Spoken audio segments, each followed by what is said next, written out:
Hello, um, this is Edith Levy, and I am doing my vlog on using an article called How Flexibility Affects Strength and Vice Versa by William Imbo. He is a writer and editor for Box Life magazine. I chose it because although the article does focus on proper squat technique and that type of thing, it centers on the importance of both strength and flexibility. The link and the reference are included in the attached Word document.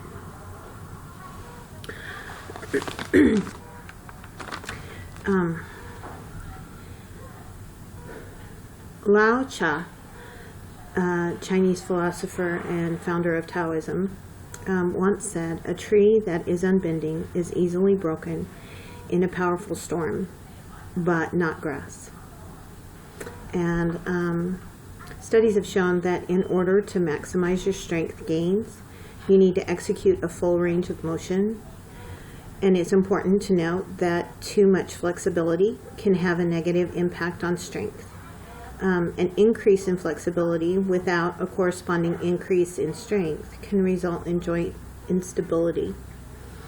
On the other hand, if there isn't the right balance between muscle strength and flexibility, the ligaments are forced to bear the load, making them susceptible to tears and injury.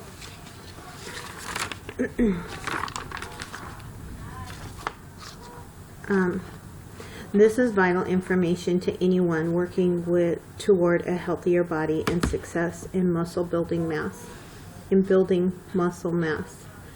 Our textbook confirms this, stating the amount of improvement in strength gains increases up to 40% in people with no previous strength training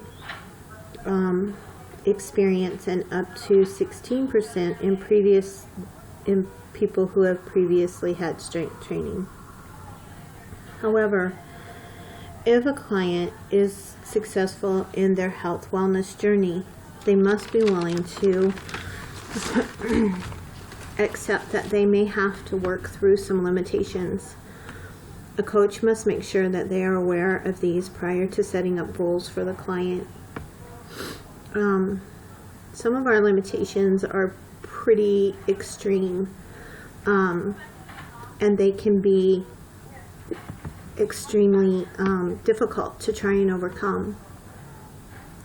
There's a story about a young boy who went to an instructor for martial arts, and the instructor, of course, noticed right away that he had no left arm.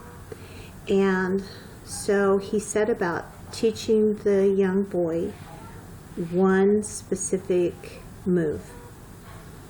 And when he was close to perfecting that, he put him into a tournament where the boy was able to go and compete.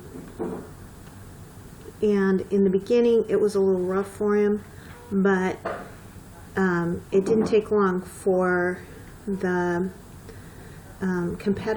first competitor that he had, to make a mistake, and the young boy was able to use the maneuver that he had been trained to use, and it was very effective.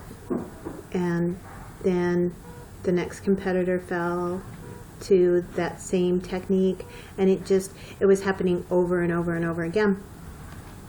And he ended up winning the competition. And when it was finished, the young boy went to the instructor and he said, "How did I do this? How did I win? Well, I only had one move. I only knew one thing to do."